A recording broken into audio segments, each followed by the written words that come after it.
of this Brahman effulgence. This knowledge can be gained from such scriptures as Srimad Bhagavatam, which perfectly elaborates the science of Krishna. In Srimad Bhagavatam, the author Srila Vyasadeva has established that one will describe the supreme truth as Brahman, Paramatma, or Bhagavan according to one's realization of him. Srila Vyasadeva never states that the supreme truth is a jiva, an ordinary living entity. The living entity should never be considered the all-powerful supreme truth. If he were the supreme, he would not need to pray to the Lord to remove his dazzling cover so that the living entity could see his real face. Hare Krishna.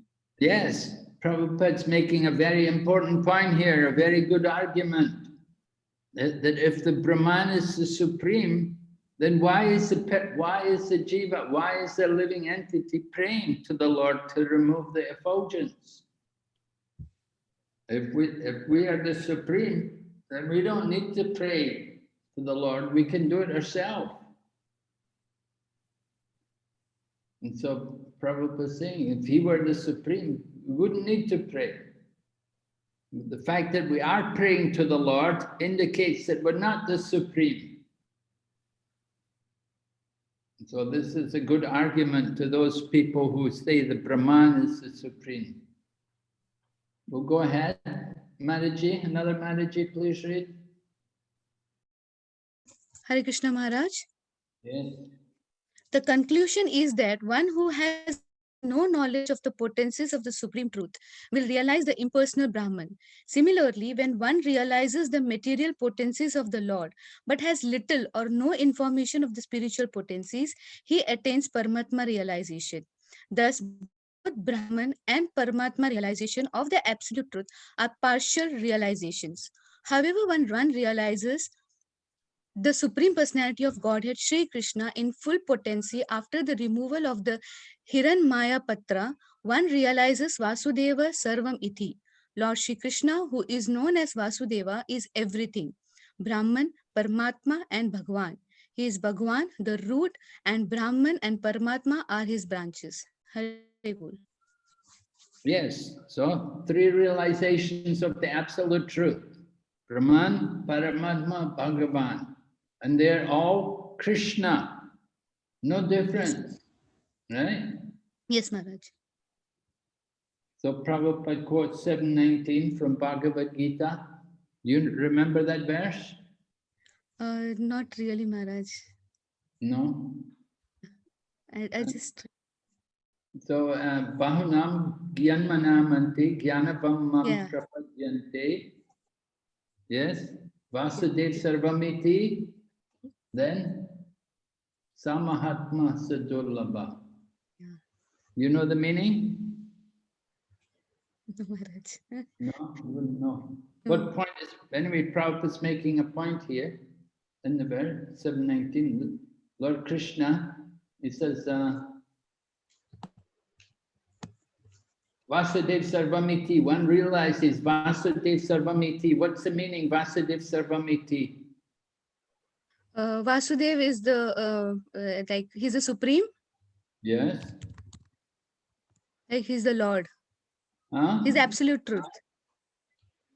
So Vasudev Sarvamiti means Krishna Vasudev is everything. Yeah, yeah. One realizes Vasudev Sarvamiti, not Krishna Vasudev.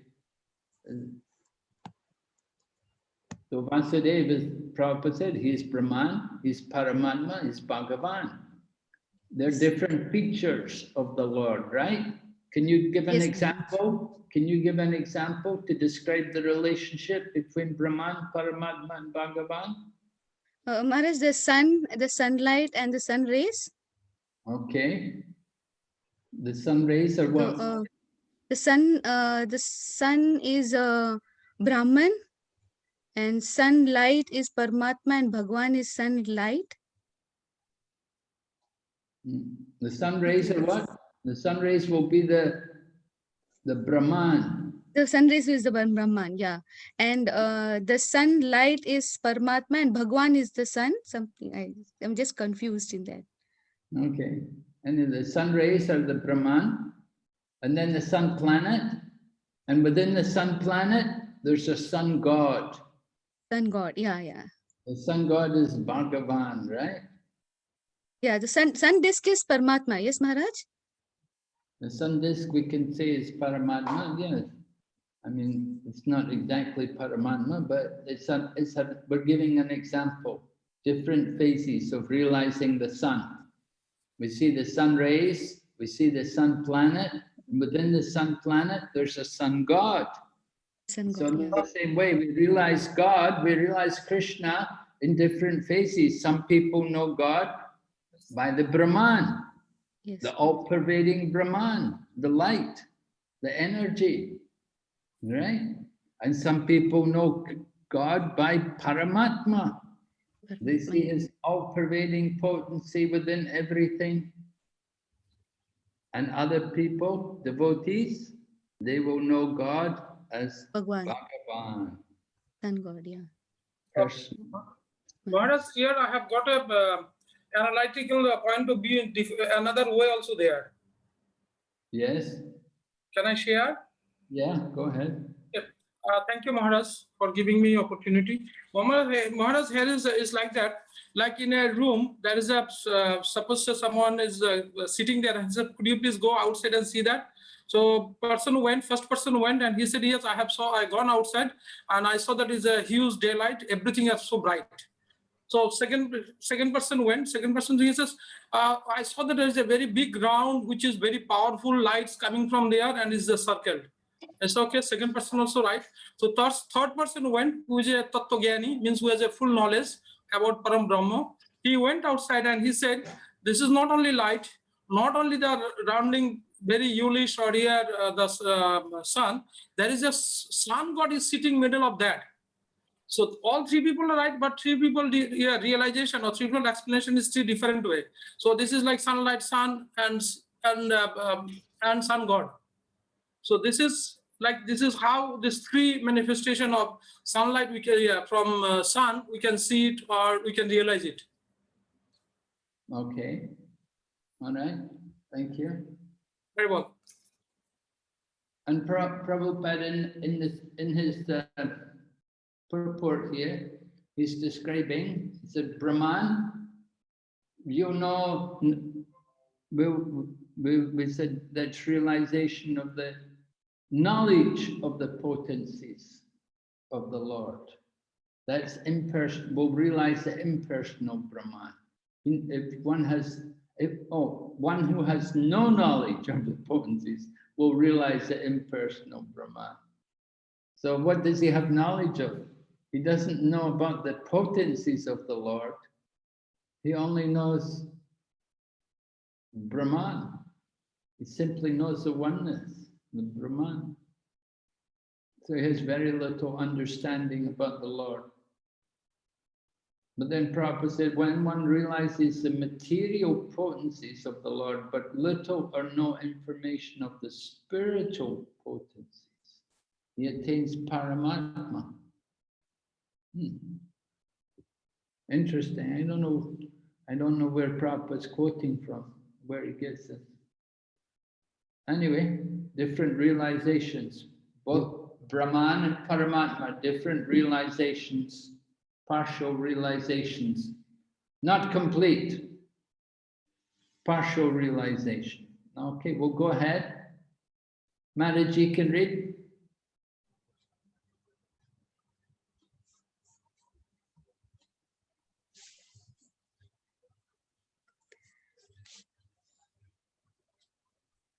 I can. Yes, please read.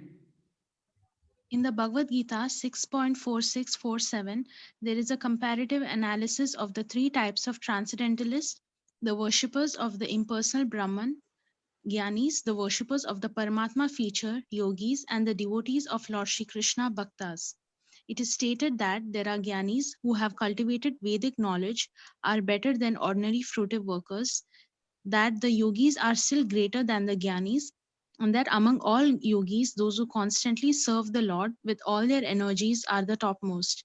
In summary, a philosopher is better than a laboring man A mystic is superior to a philosopher, and of all the mystic yogis, he who follows Bhakti Yoga, constantly engaging in the service of the Lord, is the highest. Sri Isopanisad directs us towards this perfection. Okay. So Prabhupada is describing to us what is stated in the 6th chapter here of Bhagavad Gita. 3 different types of transcendentalists, right? The Jnani, the Yogi, and who else? Bhakta. Bhakta, right. And so 3 types of yoga are mentioned in Bhagavad Gita: Jnana Yoga, Karma Yoga, Bhakti Yoga. And so in the 6th chapter, Krishna's describing the culmination of his yoga ladder. At the bottom of the yoga ladder, who's at the bottom? The Gyanis. No. At the bottom of the ladder? Who?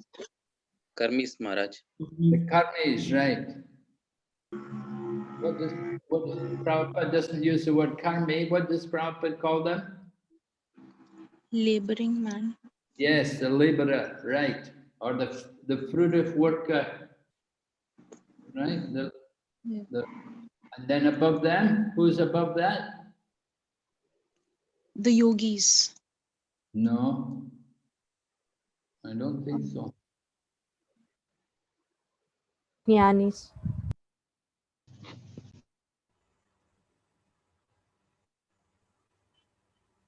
Prabhupada said, the Jnanis also are better. Jnanis are better than the fruitive worker, right? So the Jnanis are above the fruitive workers. The Jnanis. Sometimes even before the Jnanis, we will say also the Karma Yogis. If you study the Bhagavad Gita, when you studied the Bhagavad Gita, probably they presented like that after the ordinary fruitive worker, he's not a yogi. He's just a karmi, just a mudha.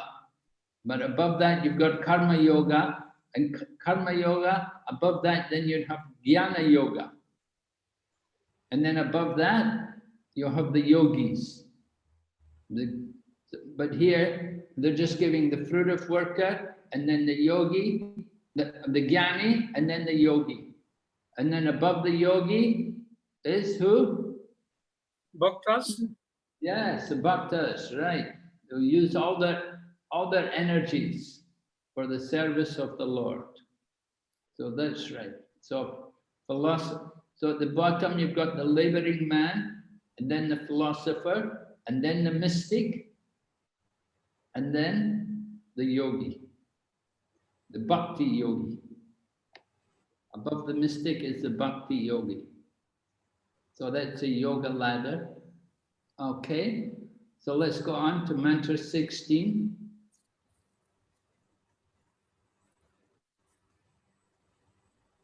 Mantra 16. Well, let's have a Prabhu chant the Sanskrit for us. One of the gentlemen, please, who would like to chant. Hare Krishna Maharaj. Yes, Prabhu.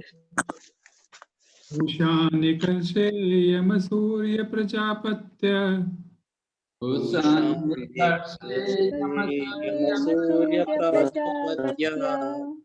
Vyuha Rashmin Samuha Tejo Vyuharasmin mohadejo Yatte Rupam Kalyanatamam Tatte Pashyami Rupam kalyanattamam te pashyami Yosau Asau Purusha Sohamasmi Yosau asau swaham Yes, very good. Go ahead, read the translation. Translation by A.C. Bhaktivedanta Swami Srila Prabhupada. O my Lord, O primeval philosopher, maintainer of the universe, O regulating principle, destination of the pure devotees, well-wisher of the of mankind, please remove the affligens of your transcendental race so that I can see your form of bliss. You, eternal supreme personality of Godhead, like unto the sun, as am I. Yes. So this is another prayer. Another prayer, the same prayer, same request. Remove the effulgence. I will be want to see your form of bliss. So this is, you can see from in the beginning of the Isopanisad, it was more impersonal. But as we come to the end of this Upanishad, it's becoming very personal.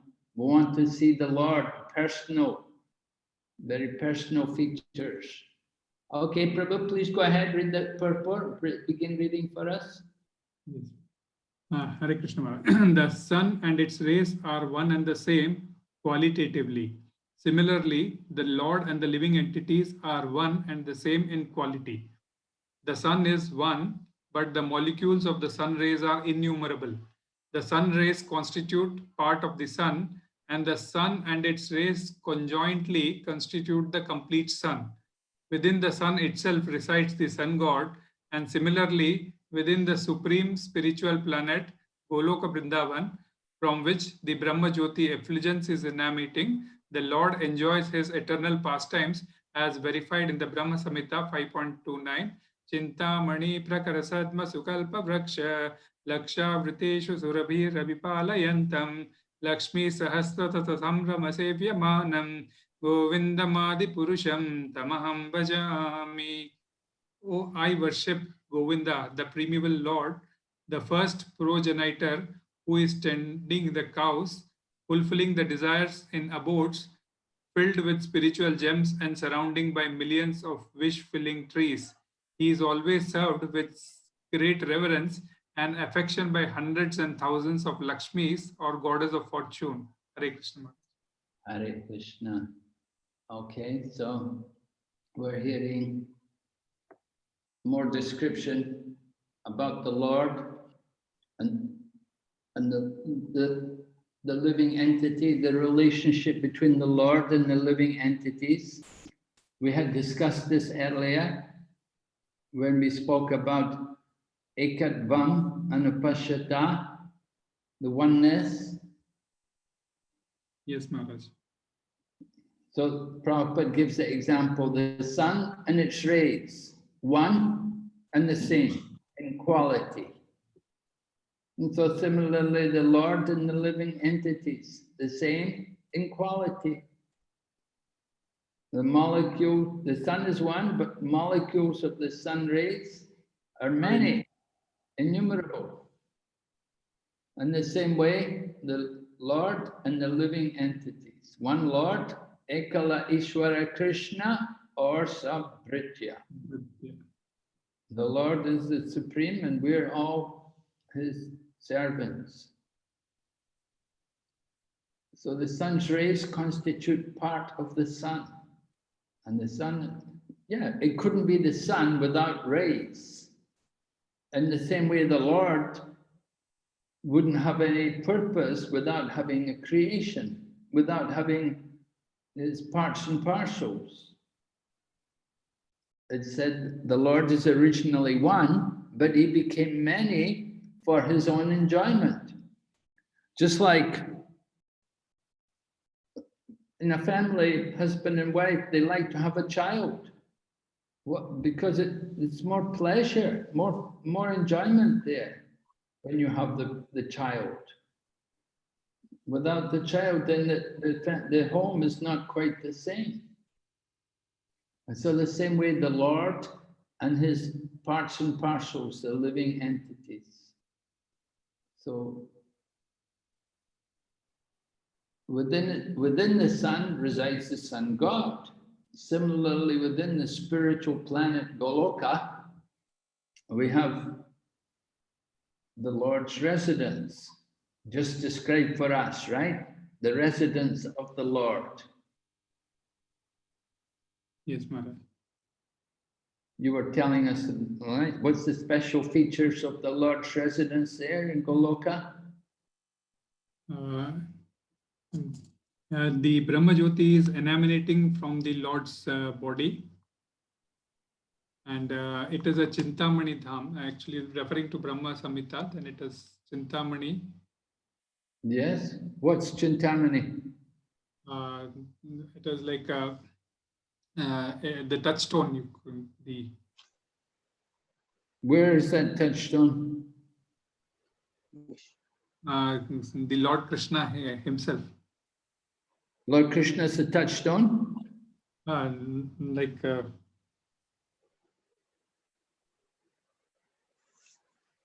I want you to tell me what is this Goloka Dham? Sachidananda, it is the. Sorry, Maharaj, I missed your word. I just wanted you to describe Goloka for us. I wanted to hear. Okay. Well, Lord is reciting permanently with all his well-wishers, with a lot of cows and fulfilling the wish-fulfilling trees and a lot of spiritual gems, and everybody serving them with great reverence, and thousands of enemies serving them, goddess of fortunes. Right. Yeah, his residence is made with Chintamani, right? His abode is made with Chintamani, and the dust of the Dham is also Chintamani. And the trees are Kalpa Briksha trees. They can fulfill all the desires. But the people of the Goloka, the people of the Dham are so special, they only desire fruit and flowers for the service of the Lord. They don't desire anything material for their sense gratification. They could, but they only want flowers and fruits to offer to the Lord. So there's Kalpa Briksha trees and Kamadhenu cows, right? Yes. Not just ordinary cows, but Kamadhenu cows. They can give everything, whatever they. But the devotees are so pure. They just want milk to cook make milk products and milk sweets to offer to Krishna. So that's the nature of the Goloka Dham. And of course, as you said, from his body comes that Brahma Jyoti. Okay, we'll go ahead. Prabhu could read. Hare Krishna Maharaj. The Brahma Jyotir is described in the Brahma Samhita as a rays emanating from the supreme spiritual planet Goloka Vrindavan. Just as the sun's rays emanates from the sun globe, until one surpasses the glare of the Brahma Jyotir, one cannot receive information of the land of the Lord. The impersonalist philosophers, blinded as they are by the dazzling Brahma Jyotir, can realize neither the factual abode of the Lord nor his transcendental form. Limited by their poor fund of knowledge, such impersonalist thinkers cannot understand the all blissful transcendental form of the Krishna. In this prayer, therefore, Sri Isopanisad petitions the Lord to remove the effulgent rays of Brahma Jyoti so that the pure devotee can see his all blissful transcendental form. Yes. So, you see the situation, the impersonalist philosophers, they become very attracted by this light. You see, they're thinking, because they read, we heard in the previous mantra, they read the Mundaka Upanishad, and they heard about the Brahma Jyoti, and the light is everywhere. So they come into the light, and they think, this is it. We're here, this is it, this is the goal. And they get stuck there in the Brahma Jyoti. They're thinking this is the ultimate goal. But they don't understand the light has to come from somewhere. Light has a source. So we have to understand the source of that Brahman. Where does it come from? They're thinking Brahman. They're just thinking Brahman is the cause of everything. Everything comes from the Brahman. Shankaracharya preached Sarvam Kauvidam Brahma. He gave great importance to that statement from the scriptures, from the Vedas, that everything is Brahman. They didn't know about Krishna, right?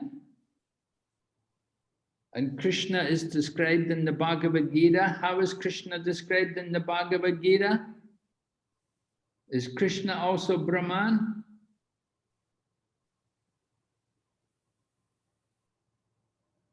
Haribo?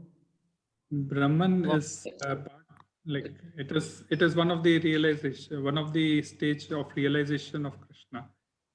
Yeah. Effulgence, it's part of Krishna, like it's the initial stage of realization, which is the part of first stage of realization. We can call it as a part of Krishna. Okay. So is Bhagavan also Brahman? No, Bhagwan is the complete whole, the ultimate, the end realization, the last realization. How does Arjuna describe him in Bhagavad Gita? Param Brahma, Param Dhamma, Paramam. Yes, Param Brahma, right? The Param Brahman, the Para Brahman. That's the Supreme Brahman, right? There's a difference. We're tiny Brahman. We're Brahman, but we're very small Brahman. But Krishna is a Para Brahman. All right, the spark, we're just little sparks of the Brahman. We can easily be extinguished. Prabhupada gives the example about the fire and the sparks. The spark coming out of the fire can be extinguished. Krishna is the Para-Brahman. He's like the big fire.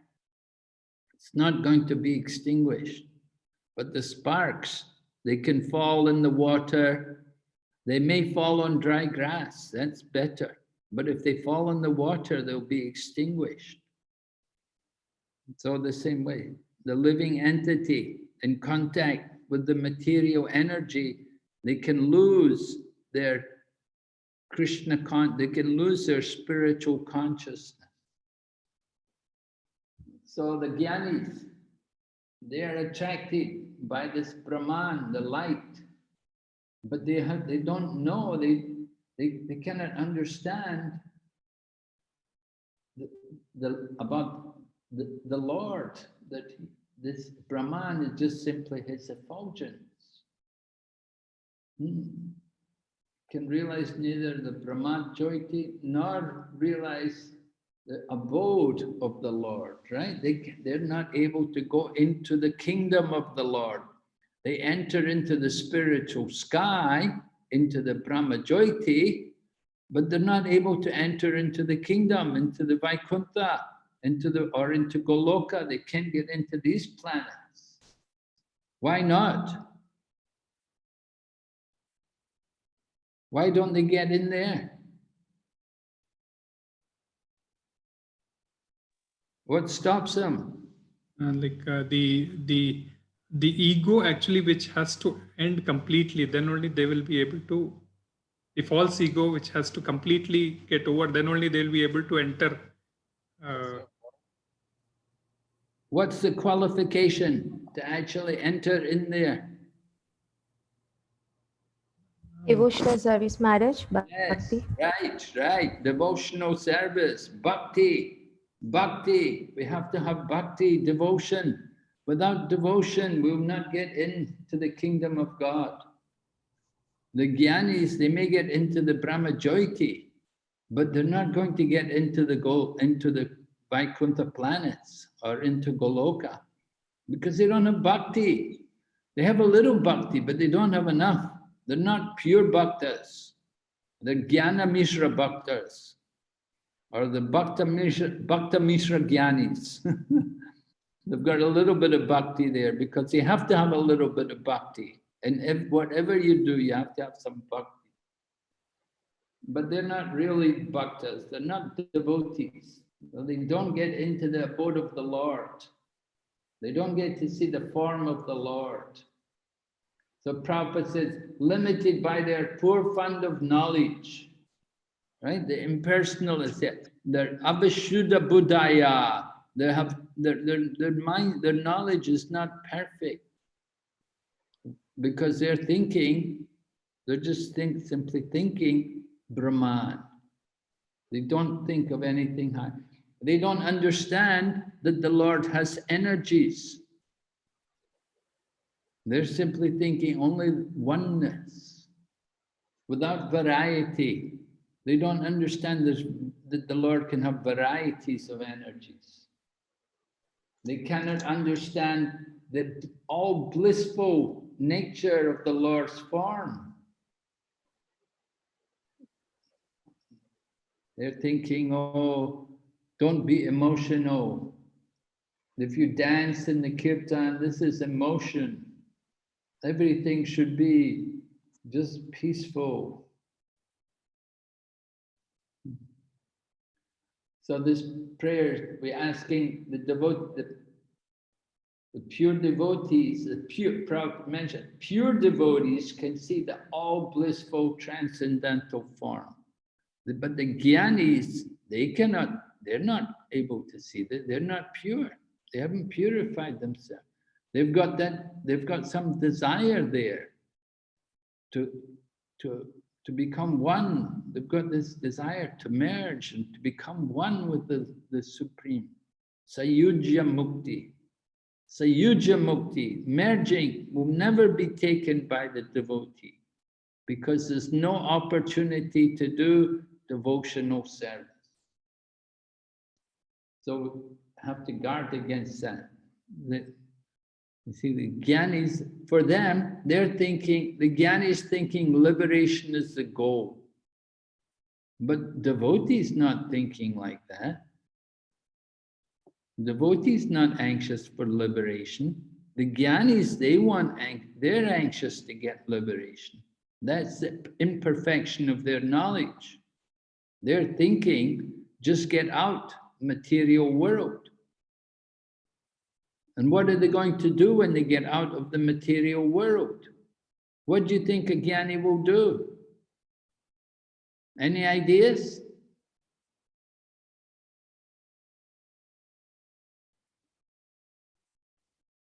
Yes? What's a jnani thinking? What's his consciousness when he gets out of the material world?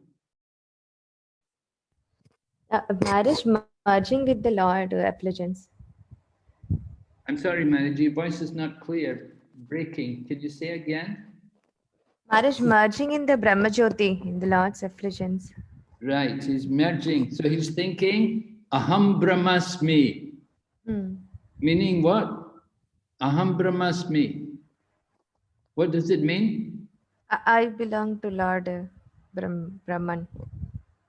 I am Brahman. It means I am Brahman, Brahman, right? I'm not the body. I am Brahman. I am Brahman. So that's their realization. That is as far as their realization goes. I am Brahman. But they don't know what is the function of Brahman. What are you supposed to do as Brahman? They don't know. They don't know what activity somebody is supposed to do if they know they're Brahman. So generally they stop everything. Don't act. Don't do anything. Just do nothing. Right? This is their mood. Oneness, just nothing. Do nothing, just sit. So this is their realization that I'm not the body, I'm Brahman, so I don't do anything. Stop everything. They think all activities are material. They do not understand there can be spiritual activity, right? Yes, Maharaj. Do you know what spiritual activities are? What would be, what would be spiritual activities? Like all the activities which we do for the pleasure of the Lord. Yeah, what do you do for him? Giving aarti every day, dressing him, and then offering tasty food, bhoga, then abhishekam. Yeah, you people like to do puja, huh? You do a lot of puja. Navada Bhakti Maharaj. Huh? Navada Bhakti. Yes, Maharaj. Hearing, chanting Lord's name. Yes, right. Hearing, chanting, right. Kirtan, right. Haribol. Yes, Maharaj. Hearing and talking about the Lord's pastimes, discussing, like now is Damodar, so we're discussing about Damodar Lila, talking about all this. So the Lord, He likes to hear this. He likes to hear about all of His activities. Great pleasure. The Lord not only eats, you know, we like to cook for them, but He doesn't only eat. He likes to also hear, and He likes to also see the kirtan. He sees the devotees chanting. So this is spiritual activities, but the Gyanis, they can't understand that. You go to the Gyanis, they're just going to sit and talk, and you sit and listen, and then meditation, and don't talk, like this. They don't know what is spiritual activity. So they don't realize the full nature of the Lord. Right? Yes, Maharaj. Thank you. Okay, we'll go ahead. Someone would like to read? Dandavat Pranam Maharaj. Yes, Hare Krishna. Hare Krishna.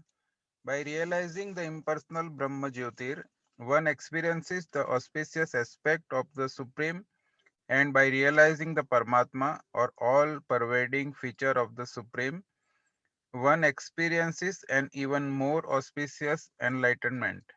But by meeting the personality of Godhead Himself face to face, the devotee experiences the most auspicious feature of the Supreme. Since he is addressed as the primeval philosopher and maintainer and well-wisher of the universe, the supreme truth cannot be impersonal. This is the verdict of Sri Isopanisad. The word Pusan, maintainer, is especially significant, for although the Lord maintains all beings, He specifically maintains His devotees.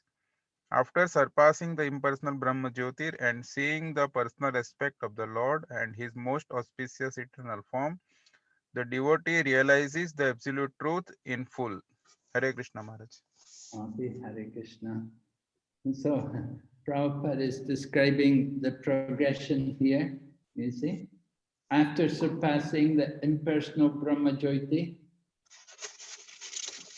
get through the impersonal Brahma Jyoti, and then you come to the personal feature. Of course, we don't have to realize the impersonal feature first and then go home. No, we don't worry about that. We just immediately give our attention to the personal feature. And if we know the personal feature of the Lord, then we will also get realization about the other aspects of the Lord. It's all included.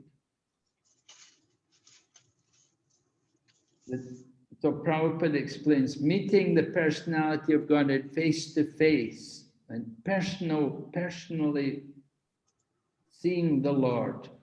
Of course, we see the Lord in different ways. When you go to the spiritual world, you can see Him there personally. But when we go to temple, we see the Lord there also in His Archamurti form. And the deity, He is also manifest there. We can see the Lord face to face, and we can see Him in the pages of Srimad Bhagavatam. When you read Srimad Bhagavatam, one day you'll see the Lord there face to face. And we know the Lord's holy name is not different from the Lord. So all of these different things, they are different manifestations of the Lord. So the Lord is very concerned for His devotees.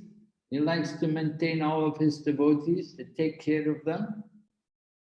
So it's described here, He's a maintainer and well-wisher. So He's not just simply some energy, but He's very personal. And this is seen very clearly when the devotee goes back to Godhead. described how the Lord is so personal with the devotees, how he cares for them. So the Lord is the maintainer of his devotees. He maintains them spiritually and materially.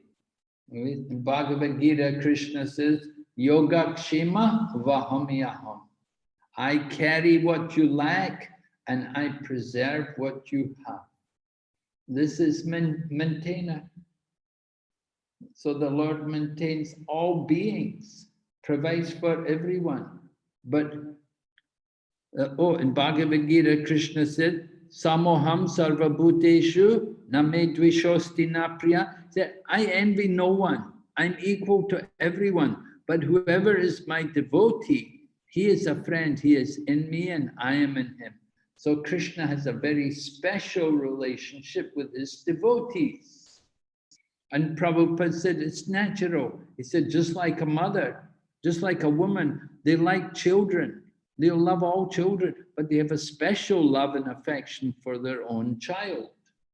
So that is natural. In the same way, the Lord is concerned for maintaining all beings, but he has a special interest in his devotees. And he wants to help them all to come back to him. So we get through the Brahmajyoti, and then we come to the personal aspect, his most auspicious eternal form. So this is the ultimate realization of the Lord. The devotee wants to know about the Lord and his personal features. So we get information about all of this also in the scriptures. So we're not satisfied just to see some impersonal energy or all-pervading feature. Okay, we'll go ahead. Prabhu can read. I continue, Prabhu? Maharaj? Yes, please. Yes. Hare Krishna. In his Bhagavad Sandarbha, Srila Jiva Goswami states, the complete conception of the absolute truth is realized in the personality of Godhead because he is almighty and possesses full transcendental potencies. The full potency of absolute truth is not realized in Brahma Jyotir. Therefore, Brahman realization is only partial realization of personality of Godhead. O learned sages, the first syllable of the word Bhagavan, Bha, has two meanings. The first is one who fully maintains, and the second is a guardian. The second syllable Ga means guide, leader or creator. The syllable Van indicates that every being lives in him and that he also lives in every being. In other words, the transcendental sound Bhagavan represents infinite knowledge, potency, energy, opulence, strength, and influence, all without a tinge of material inebriety. Hare Krishna. Inebriety, yes. Without a tinge of material inebriety. In other words, it's all perfect. No faults. Nothing wrong with any of it. It's all perfect. So Prabhupada is quoting Jiva Goswami. Jiva Goswami, of course, wrote these Sandarbhas, which help to summarize or give us all the truths from the Bhagavad based on the Bhagavad philosophy. So Bhagavad Sandarbha, he says, we have to realize the absolute truth. The full conception of the absolute truth is in the personality of Godhead, because he is almighty, possesses transcendental potencies. The full potency is not, then he goes on to explain, the full potency is not in the Brahman, in the Brahmajyoti. That's only partial. Remember the very beginning, I think it was mantra 1, it was described that realization of the Brahman is realization of which potency? Realization of Brahman is a Sat potency. Right, Sat Out of potency. Satchitanand. Sat And realization of Paramatma was what? is a chit, potency. That's Sat and Chit, right?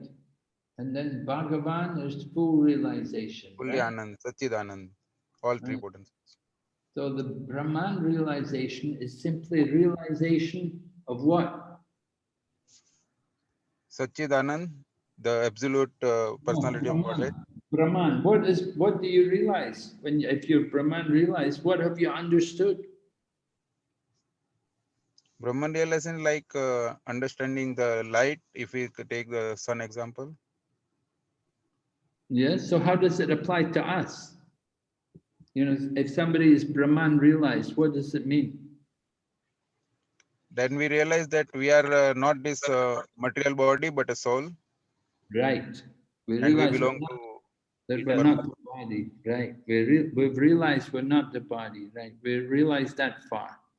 So there's some relief there.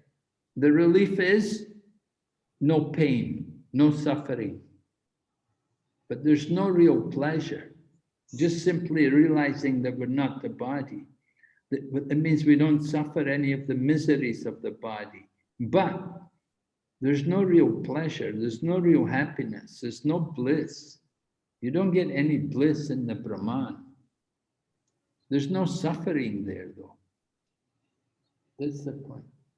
So this realization of the Brahman, I'm not the body, but they have no knowledge what to do when you come to that. I'm not, they just simply repeat, Aham Brahmasmi, Aham Brahmasmi, Aham Brahmasmi. I am spirit. But they don't know what is the function of Brahman. What are you supposed to do? What is spiritual activities? And there has to be some activity. They think all activities are material.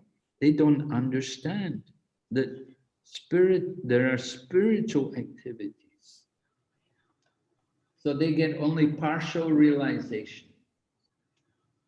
So then he goes on to describe another definition of the word Bhagavan. Now, usually we understand the word Bhagavan simply Bhagavan. Bhaga means opulence, and Van, one who possesses. One who possesses opulences. And then Parashara Muni, father of Vyasadeva, he described the 6 opulences of Bhagavan. Wealth, beauty, fame, knowledge. Do you remember? 6 opulences. What are the 6 opulences of Bhagavan? that is knowledge, potency, energy, opulence, strength, and influence. No. The Parasara Muni, he given another definition. Parasara Muni's definition. No, Maharaj, sorry. Wealth, beauty, fame, knowledge, strength, and renunciation.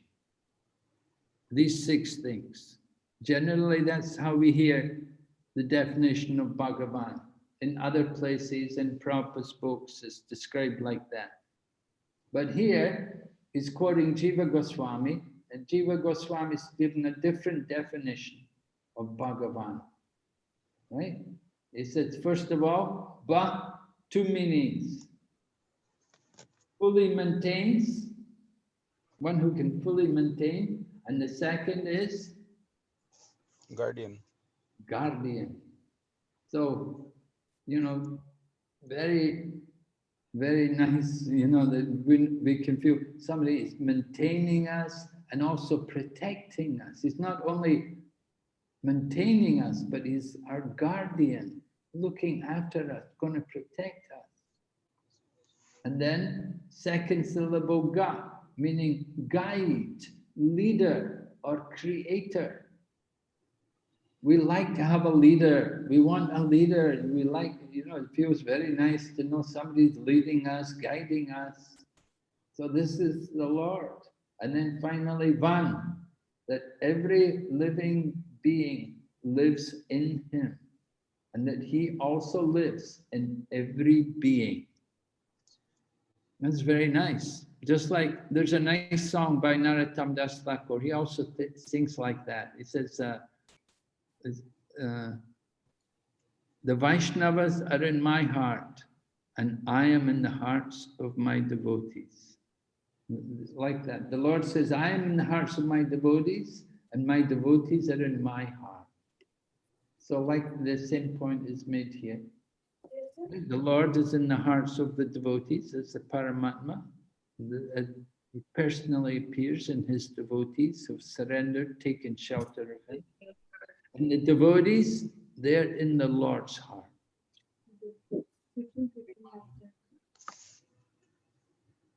So in other words, the sound Bhagavan represents, and then list all of these different opulent, these different things.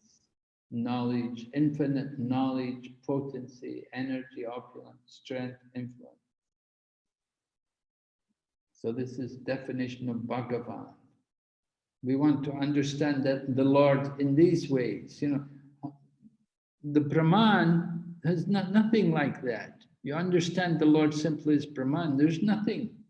There's just a oneness. There's no question of anything, anybody maintaining or potencies or energies. No, nothing like that. It's all just, there's just simply the impersonal oneness. So that is their conception of the Brahman. You can see how it's very limited, what they think is the Lord, what they think is the Supreme, how they describe the spiritual existence. There's very little understanding. We'll go ahead. Maraji, please read. Some Maraji can read for us. Didn't read yet? Hare Krishna Maharaj. Hare Krishna. The Lord fully maintains his unalloyed devotees and he guides them progressively on the path towards devotional perfection. As the leader of his devotees, he ultimately awards the desired results of devotional service by giving himself to them. The devotees of Lord sees the Lord eye to eye by his causeless mercy. Thus the Lord helps his devotees reach the supermost spiritual planet Goloka Vrindavan. Being the creator, he can bestow all necessary qualifications upon his devotees so that they can ultimately reach him. The Lord is the cause of all causes. In other words, since there is nothing that caused him, he is the original cause. Consequently, he enjoys his own self by manifesting his own internal potency. The external potency is not exactly manifested by him, for he expands himself as the Purusha, and it is in this form that he maintains the features of material manifestation.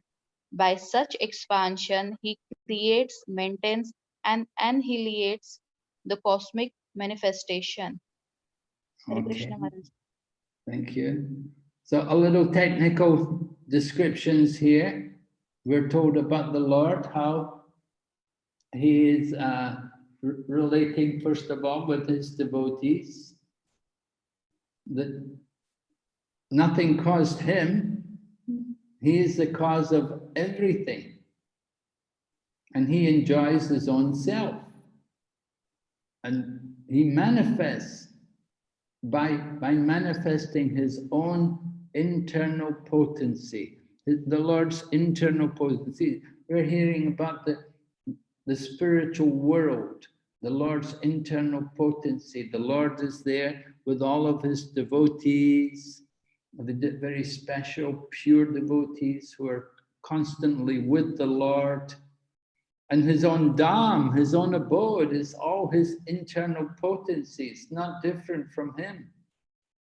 Right? Goloka and the spiritual world, all the cows, all the paraphernalia, everything is all his own internal potency. Srimati Radharani and the gopis are all expansions from Srimati Radharani.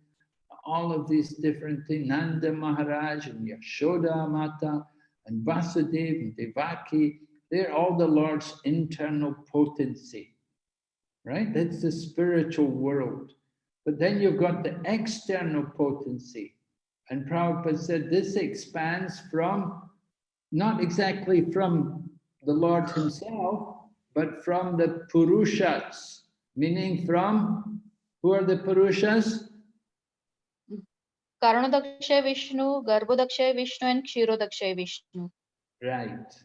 So, in these features, you've got the universes come out of Mahavishnu or Karanadakashayi Vishnu, right? Yes, Maharaj. And then what happens after the universes come out from Karanadakshayi Vishnu? From each universe, the expansion of Garbhodakshay, each universe has one Garbhodakshay Vishnu. And from Garbhodakshay Vishnu's navel, one lotus comes out, and on that lotus, Brahmaji is there. And on the top of each universe, there is a Shweta Deep where Kshirodakshay Vishnu resides. And Okay. Kshirodakshay, Yes, very good. And Kshirodakshayi Vishnu, what does he do? he is he is all pervading. He expands himself as a Paramatma in everyone and in each atom also. Okay, yes, very good. Right? So by such expansions, the Lord expands like this. So a material world's going on. Material world means creation, maintenance, and annihilation. All right, Yes, go Maharaj. ahead. Someone read. Mataji or Prabhu either. Hare Krishna Maharaj. Yes, Hare Krishna. The living entities are also differentiated expansions of the Lord self. And because some of them desire to be lords and imitate the Supreme Lord, he allows them to enter into the cosmic creation with the option to fully utilize their propensity to lord it over nature. Because of the presence of his parts and parcels, the living entities, the entire phenomenal world is stirred into action and reaction. Thus, the living entities are given full facilities to lord it over material nature. But the ultimate controller is the Lord Himself in His plenary feature as Paramatma, the super soul, who is one of the Purushas. Hare Krishna Maharaj. Okay. So the ultimate controller is the Lord Himself. The Lord. Yes, Maharaj. Right? In which form? Is He there? The Lord Himself. He's The super ultimate soul. as a super soul, right? He's one of the Purushas. And the living entities come into the material world. He has a desire to lord it. Lord it over material nature. Right, trying to exploit the resources, right? Yes. So the Lord facilitates, right? He wants the living entity to have this opportunity, Yes. right? Yes, Maharaj. So is this good for the living entity to do that? No. What's going to happen?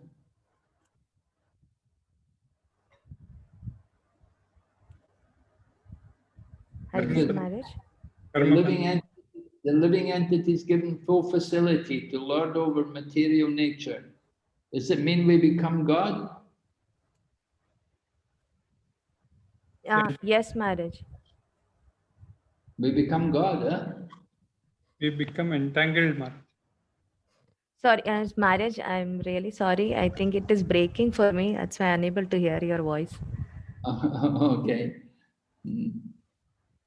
Anyway, living Hare entity Krishna. come into the material world is trying to enjoy. Yes, Maharaj. Yes. Is he going to be successful?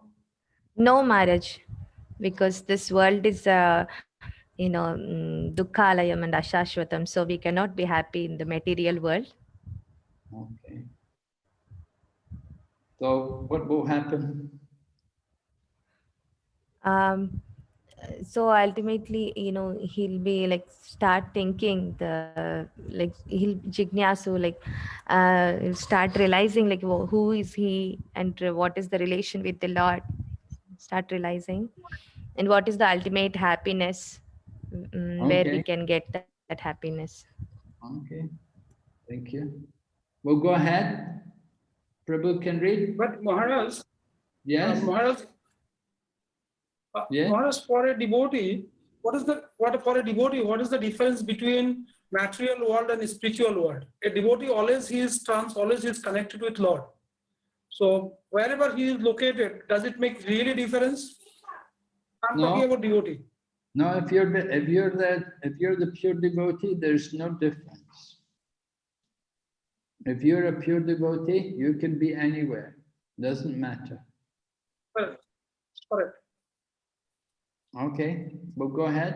Hare Krishna Maharaj, Dandavat Thank you. Pranam. Dhanabad Pranam.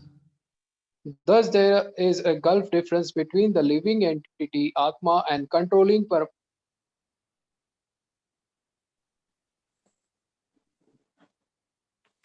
Krishna, what happened? Hare Krishna Maharaj. Yeah. Thus, there is a gulf of difference between the living entity and the controlling Lord Paramatma, the soul and the super soul. Paramatma is a controller and Atma is controlled. Therefore, there are different categories.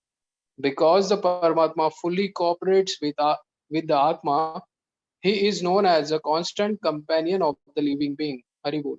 Hare Krishna Maharaj. Yes, can you tell me more about the relationship between Atma and Paramatma?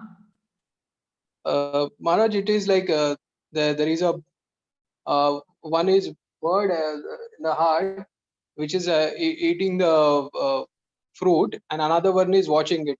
So Atma and Paramatma is together always. Okay. Anything else? Anybody else? Hare Krishna Maharaj. Hare Krishna. Maharaj, Paramatma is Vibhu and we are Anu. We are minute. Yes. So? So our constitutional position is to serve the rendering the service to the super soul. So what does the super soul do? Does the super soul just sits there and takes service?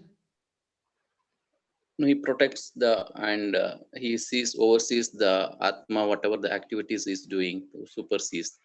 Right, he's the overseer. Overseer.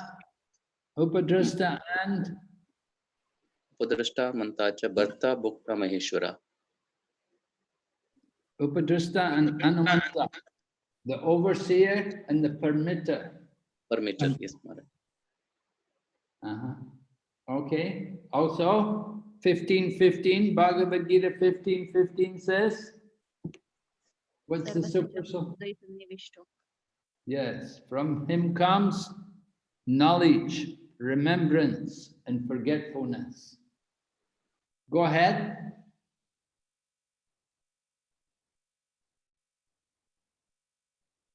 Go ahead, let's have somebody read. Hare Krishna Prabhu? Maharaj. Yes, please read. Hare Krishna Maharaj.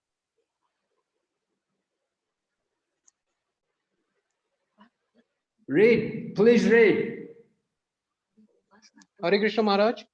The all pervading features of the Lord which exist in the circumstances of waking and sleeping, as well as a potential state, and from the Jiva's Shakti, living force, is generated as both conditioned and the liberated souls, is known as Brahman. Since the Lord is origin of both Paramatma and Brahman, he is the origin of all living entities and all else that exist. One who knows this engages himself at once in the devotional service of the Lord. Such a pure and fully cognizant devotee of the Lord is fully attached to him in the heart and the soul. And whenever such a devotee assembles with the similar devotees, they have no engagement but the glorification of the Lord's transcendental activities.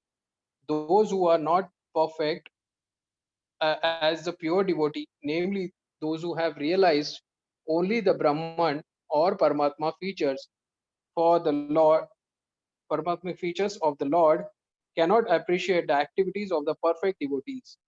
The Lord always helps the pure devotee by imparting necessary knowledge within their hearts, and thus, out of his special favor, he dissipates all the darkness of ignorance. The speculative philosophers and the yogis cannot imagine this because they more or less depends on their own strength. As stated in Katha Upanishad 1.2.23, the Lord can be known only those whom he favors, and not by anyone else.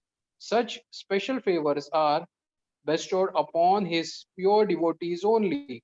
Sri Upanishad thus points to the favor of the Lord, which is beyond the purview of the Brahma Jyotir. Hare Krishna. Hare Krishna Maharaj. Hare Krishna.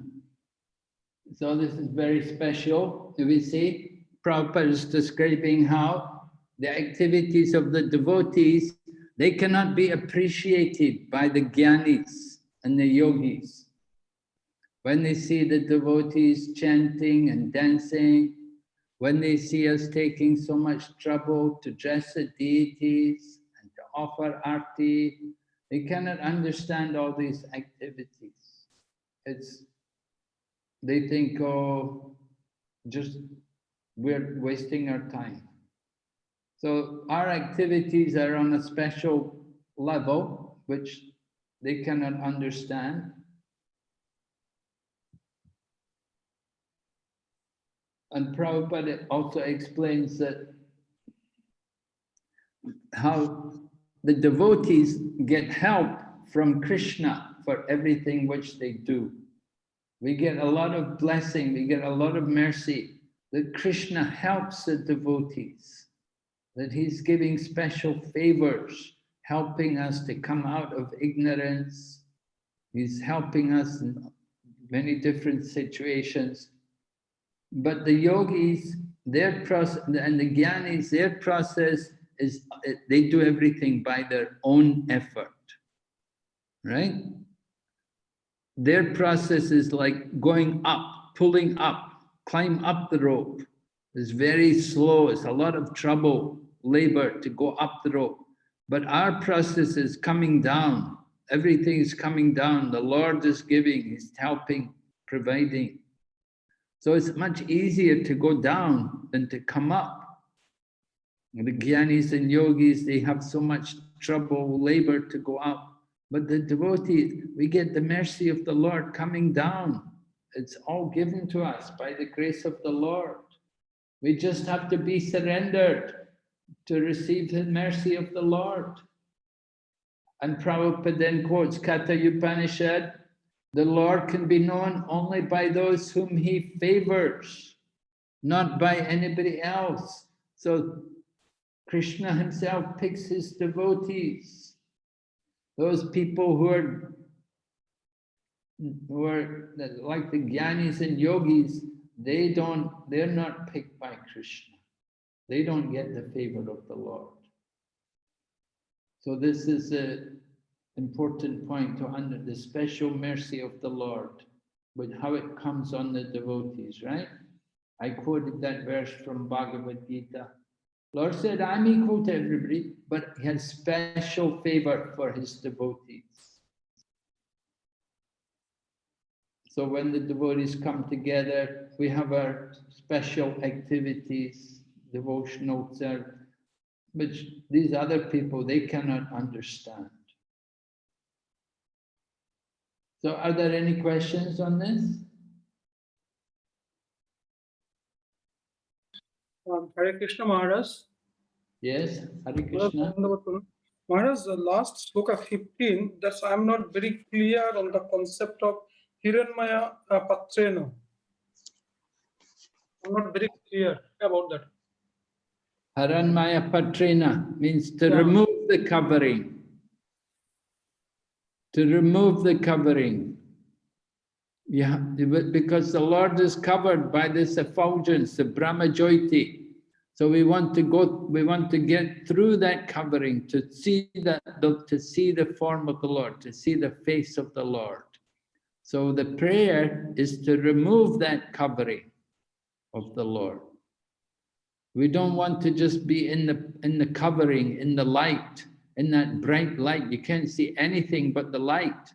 There's only the light everywhere. We want to go through that to see the actual form of the Lord, the face of the Lord, the features of the Lord. So the jnanis, the yogis, they're thinking the light, that's the goal. It's not the goal. But they're on the way. I told the last time the Guru was chanting and she said, Swamiji, when I chant, I see a bright light. Prabhupada said, keep chanting, it will go away. Yes, last class you said that. Huh? Yeah, in last class you said that, Prabhupada, that give that example. Yeah. The more you chant, more this light will go. Yeah. So We're this not, light basically effulgence of Lord. we're not interested in this light, this effulgence. It's nothing for us. We just go through it. But Jnani and mystic yogis, they are looking for this light. Yes, that's right. They're thinking that's the goal. For them, that is the goal. They think liberation is the goal, but for devotee, liberation is not the goal.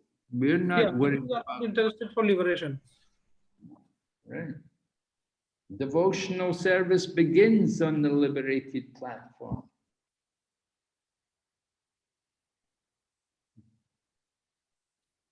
Very well. Thank you, Maharaj.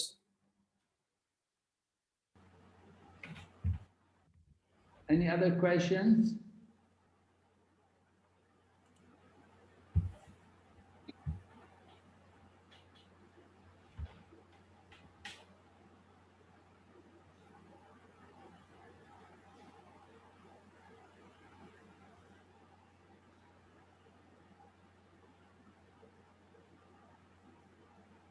We can see, Prabhupada said, the all-pervading feature of the Lord, which exists. What is this all-pervading feature of the Lord? Paramatma? No, in this case, it's not the Paramatma. In this case, what's being talked about is the Brahman, right? From which the Jiva Shakti is generated as both conditioned and liberated souls, is known as Brahman. Waking, the Jiva Shakti is generated, the living force.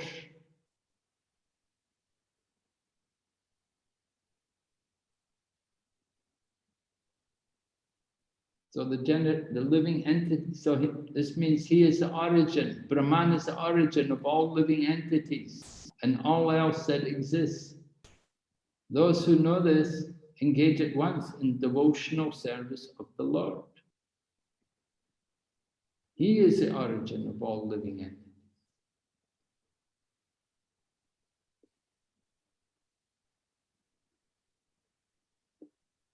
So devotees are attached to the Lord. So we engage in glorifying Him.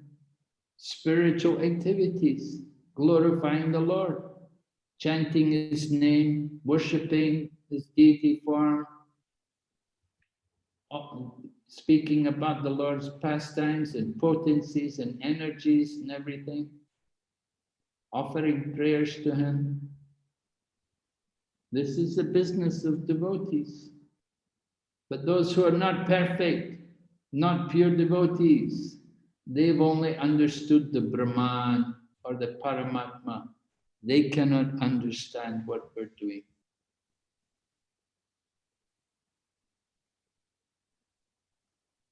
So we have to create faith in them. You want to preach to these people, you have to create faith in them. You create faith. Sometimes prasadam, very good preaching. Give them nice prasadam, you'll convince them. because these people, they don't have nice prasadam. They have dry philosophy and dry prasadam. We give them some nice nectar, you can attract them to Krishna consciousness. So preaching to these people, Mayavadis and Gyanis and Yogis, you can attract them with nice prasadam. Prasadam is very important. Nice prasadam, nice kirtan, very powerful, can convince them. Philosophy is difficult. To talk philosophy with them, very difficult, but give them nice prasadam, you can convince them. Okay, so we will finish on Friday. We have 2 more classes to go and two mantras left. We will finish up on Friday. So thank you very much.